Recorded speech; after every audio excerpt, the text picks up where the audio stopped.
اعوذ باللہ من الشیطان الرجیم بسم اللہ الرحمن الرحیم۔ جیسا کہ میں نے عرض کیا تھا کہ یہ جو سلسلہ شروع ہوا 14 سورتوں کا، پہلا جوڑا اس میں سے سورہ یونس، سورہ ہود علیہم الصلاۃ والسلام۔ البتہ جو تیسرا اس کے اندر سب گروپ، میں نے کہا تھا تین کے سب گروپ ہیں، یہ تیسری سورت جو ہے سورہ یوسف، یہ بالکل پورے قرآن میں منفرد ہے اپنے مزاج کی۔ اس کے ساتھ جزوی سی مشابہت آئے گی ایک صورت کی، میں بعد میں عرض کروں گا۔ اس وقت یہ ہے کہ اس کو نوٹ کیجئے کہ اب تک ہم نے پڑھا ہے جو در حقیقت انباء الرسل کا مضمون ہے، جو ضائع شد و مت کے ساتھ آیا ہے۔ حضرت ابراہیم کا تھوڑا سا ذکر سورہ انعام میں ہم نے پڑھ لیا، کچھ تھوڑا سا ذکر جو ہے وہ سورہ ہود کے اندر آ گیا ہے، لیکن یہ ہے کہ اصل جو آیا ہے انباء الرسل، ایام اللہ فذکرہم بایام اللہ۔ یہ قصص النبیین کے اعتبار سے یہ منفرد صورت ہے، پوری صورت ایک نبی کے حالات پر مشتمل۔ قرآن مجید میں اس کی کوئی اور مثال نہیں۔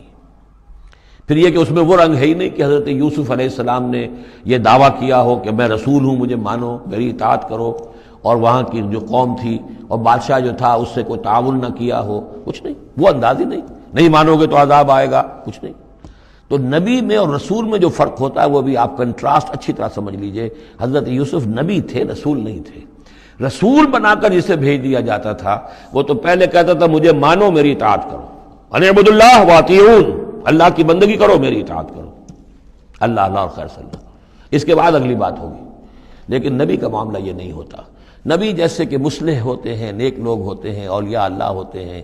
خاص اللہ تعالیٰ کے برگزیدہ بندے ہوتے ہیں۔ اب ظاہر بات ہے کہ ایسے بھی ہوتے ہیں جیسے ہماری اس امت کے اندر حضور کے بعد کتنے ہیں اولیاء اللہ پیدا ہوئے ہیں، اونچی شخصیت ہے، کیونکہ وحی کا دروازہ بند ہو چکا ہے، نبی ان میں سے کوئی نہیں ہے۔ لیکن انبیاء بنی اسرائیل جو ہیں وہ گویا کہ اولیاء اللہ ہی تھے زیادہ تر، لیکن ان پر وحی بھی آتی تھی، وہ تسلسل جو ہے وحی کا چل رہا تھا۔ لیکن رسول وہی تھے کہ جنہیں تعین کے ساتھ کسی قوم کی طرف بھیج دیا جائے۔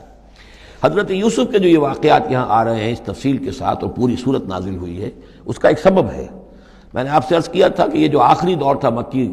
آپ کے قیام مکہ کے دور کا، زمانے کا، تو اس میں یہ کہ چیزیں پہنچ چکی تھی مدینے میں بھی خبریں، اور مدینے میں اہل کتاب کے یہود کے کان کھڑے ہو گئے تھے۔ اب انہیں تو امید تھی، منتظر تھے، نبوت تو آخری ظاہر ہونے والی ہے، لیکن سمجھتے تھے ہم میں سے ہوگا۔ یہاں بات بالکل جو ہے وہ تلپٹ ہو رہی ہے،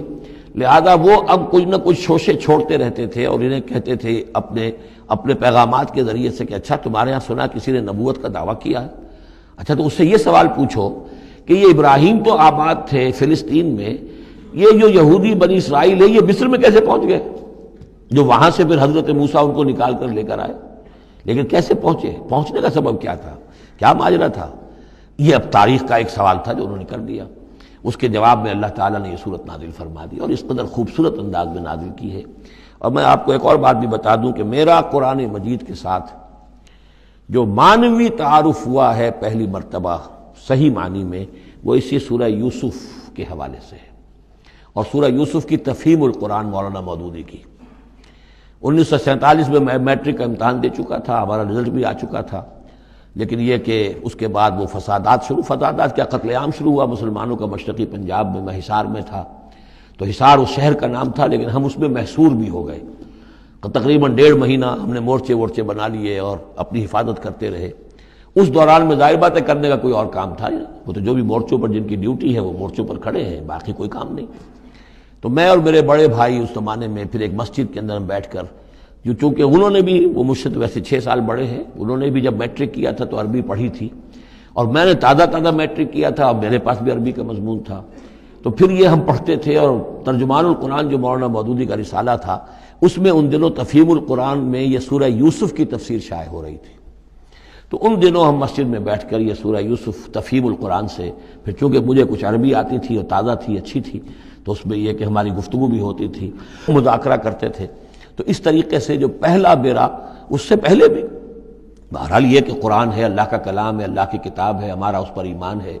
کچھ اس کو سمجھنا، کچھ پڑھنا، یہ تو تھا، لیکن جو ایک معنوی ایک ربط قائم ہوا، ذہنی رشتہ، ایک قلبی رشتہ، وہ در حقیقت سورہ یوسف، اور سورہ یوسف کی بھی وہ تشریح و تعبیر کے جو مولانا مودودی نے تفہیم القرآن میں کی۔ بسم اللہ الرحمن الرحیم، الف لام را،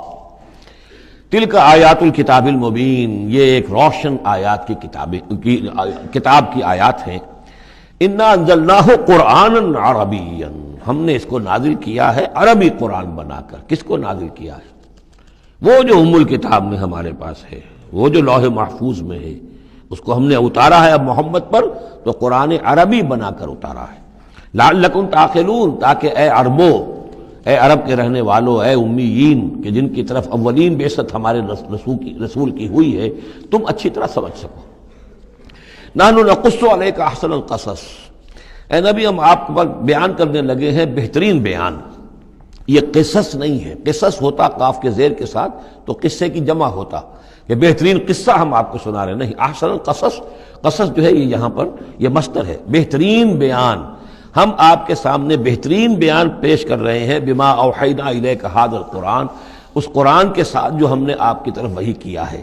وَإِن كُنتَ مِن قَبْلِهِ لَمِنَ الْغَافِلِينَ، اور یقیناً آپ اس سے پہلے، اس قرآن میں اس قصے کے آنے سے پہلے، قرآن میں اس بیان کی آمد سے پہلے، وحی سے پہلے آپ یقیناً بالکل ناواقف تھے، غافل تھے، آپ کو کچھ معلوم نہیں تھا کہ یہ حضرت یوسف کیسے وہاں پہنچے اور بنی اسرائیل کیسے پہنچ گئے۔ اس قال یوسف لأبیہ، حضرت یعقوب علیہ السلام کے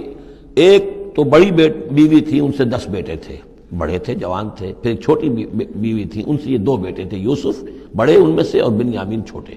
12 بیٹے تھے ان کے یہ۔ اس قال یوسف لأبیہ، یاد کرو جب کہ کہا تھا یوسف نے اپنے والد سے، حضرت یعقوب سے، یا ابت، ابا جان، انی رأیت 11 کوكبا، میں نے دیکھا ہے 11 ستارے، والشمس والقمر، اور سورج اور چاند، رأیتہم لی ساجدین، کہ وہ مجھے سجدہ کر رہے ہیں، میرے سامنے جو ہے سجدے میں ہیں۔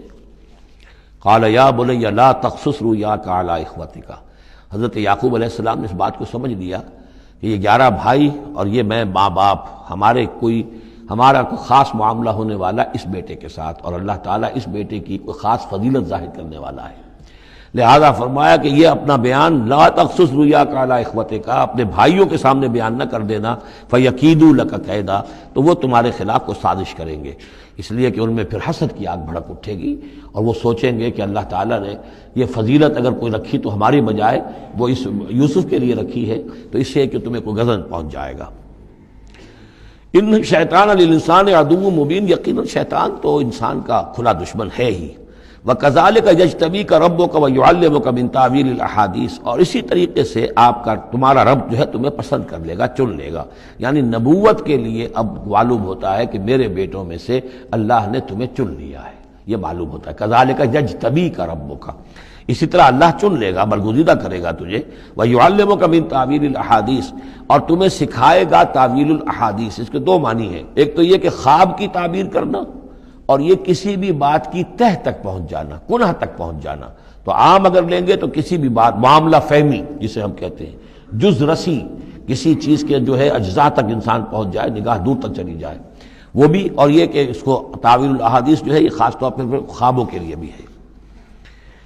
وَيُتِمُّ نِعْمَتَهُ عَلَيْكَ، اور اتمام فرمائے گا اپنی نعمت کا تجھ پر، وعلی آل یعقوب، اور تمام آل یعقوب پر، کما اتمھا علی ابویک، جیسے کہ اس نعمت کا اس نے اتمام فرمایا تیرے آباء و اجداد پر، من قبل پہلے، ابراہیم و اسحاق، ابراہیم اور اسحاق پر، یعنی اسحاق تمہارے دادا اور ابراہیم تمہارے پردادا۔ اپنا نام انہوں نے نہیں لیا، ظاہر بات ہے کہ وہ خود اپنا ذکر کیسے کرتے۔ ان ربک علیم حکیم، یقیناً تیرا رب جو ہے وہ علیم ہے اور حکیم ہے۔